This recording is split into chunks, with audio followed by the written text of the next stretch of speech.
pendant notre séjour au Vietnam, on a eu droit à une tempête. Donc c'était au mois de décembre, c'est une tempête qui avait touché les Philippines, hein, qui avait été très grave aux Philippines. Et donc on a appris que ça allait toucher les côtes du Vietnam. Nous on se trouvait donc dans le nord du Vietnam.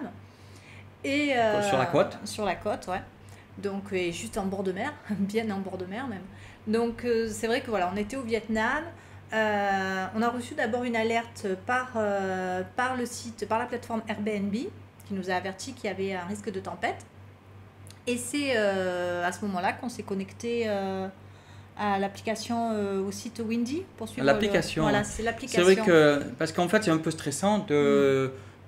Vous ne comprenez pas trop, vous ne pouvez pas suivre à la télévision, je veux dire en vietnamien, vous ne comprenez pas trop.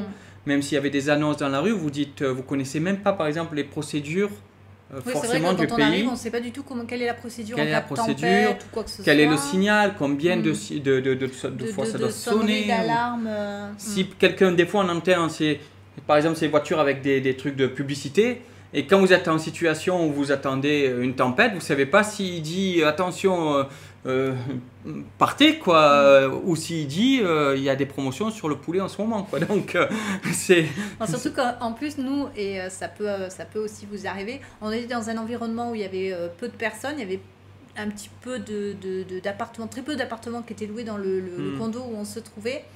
Les gardiens ne parlaient pas d'anglais. Et surtout, nous, on ne parlait pas vietnamien. Et nous, on ne parlait pas vietnamien. Donc, la discussion, enfin, voilà, ça aurait été compliqué de savoir ce qu'il fallait faire. Notre propriétaire nous avait tenu informés pour nous dire que le gouvernement, s'il devait y avoir un gros problème, procéderait à une évacuation. Mais ils avaient demandé à ce que justement... donc il fallait rester, pour le moment, il fallait rester dans le logement, il ne fallait pas sortir. Tout fermé, tout se calfeutrer. Et rester enfermé. Donc c'était le 23 décembre au matin qu'on a appris ça. Après on s'est dit, bon, le problème c'est que s'il y a des coupures d'électricité, la propriétaire elle ne pourra plus nous joindre et on ne saura plus exactement ce qui se passe. Surtout qu'il y avait quand même pas mal de coupures d'électricité pendant la période de notre séjour au Vietnam. Hein, on y a vu plusieurs fois.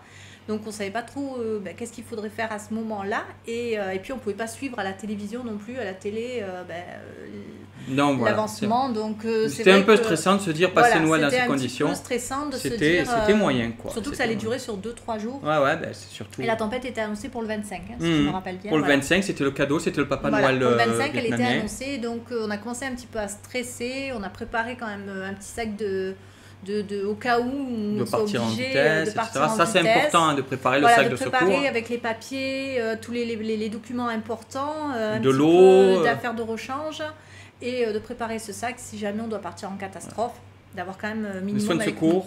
Voilà. Voilà. Bon, ça, on en parle dans les fiches sécurité et sérénité en voyage. Mais là, c'était surtout pour vous parler de cette petite application qui est bien pratique pour ça. Ça s'appelle Windy, je vais vous la présenter tout de suite. Donc Windy. En fait, ça suit en temps réel dans le monde. Ça a été mis à jour en fait avec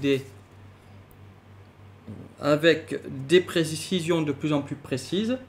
Bon, tant mieux, là, il n'y a rien de risqué et c'est tant mieux. Voilà, quoique, si, je dis ça, mais vous voyez, on voit qu'il y a une tempête près des côtes japonaises.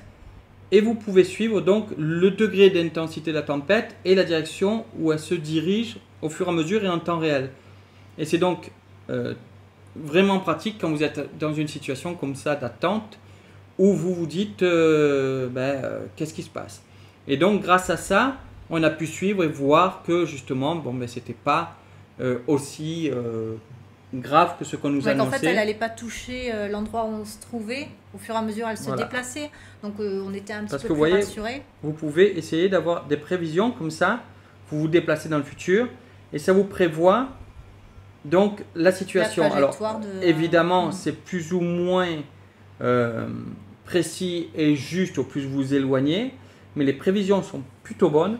Et donc là vous pouvez lancer par exemple justement un mode lecture où vous allez voir, voilà par exemple mercredi 8, donc jeudi 9, vendredi 10, la trajectoire prévue et attendue de la tempête. Et donc ça c'est plutôt rassurant. Ou même si vous voyez justement qu'elle va toucher, ça vous permet d'être encore plus près, de dire voilà, on y est, donc suivons vraiment toutes les consignes qu'il faut par rapport à la tempête.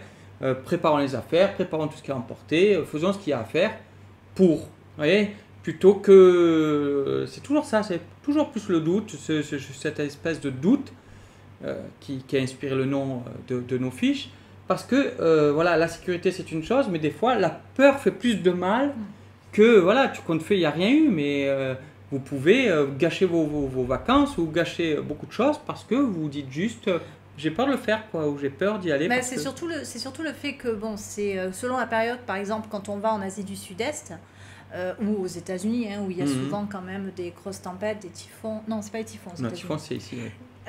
Donc, où il y a souvent des grosses tempêtes, c'est vrai que quand on est dans ces pays, on ne sait pas trop comment ça se passe, on ne comprend pas la langue. Aux États-Unis, un peu quand même. Oui, aux États-Unis, oui. Mais je veux dire, par exemple, pour l'Asie du Sud-Est, c'est vrai que ça peut être un peu perturbant selon l'environnement dans lequel vous êtes, s'il n'y a pas beaucoup de monde, s'il n'y a pas... voilà, on peut se sentir un petit peu isolé. On a du mal à suivre les informations puisqu'on ne maîtrise pas la langue. Donc c'est vrai que de pouvoir se rassurer avec cette application, de pouvoir suivre l'évolution de la tempête et se dire, bon, ben voilà, là c'est risqué ou moins risqué, ça rassure. Parce que c'est vrai que les premières heures, voilà, c'était assez... Après, ça devient plus rassurant et on appréhende différemment, hein, parce qu'on sait que... En plus, elle est gratuite, donc n'hésitez pas à vous l'installer sur votre iPhone, Android, iPad, voilà. Tablette ou téléphone, c'est compatible et ça vous permet tout simplement de suivre toutes ces situations un peu à risque au niveau des tempêtes. Donc, n'hésitez pas et équipez-vous si vous partez, surtout si vous partez dans une zone où les risques de tempête sont fortement présents. Voilà, parce qu'il y a certaines périodes où on sait qu'il y a ces tempêtes, mais on sait très bien que maintenant avec le climat qui est complètement détraqué, ça peut être un peu plus tôt, un peu plus tard. Donc voilà, des fois on peut avoir la mauvaise surprise d'avoir une tempête alors que normalement c'était pas prévu à cette période.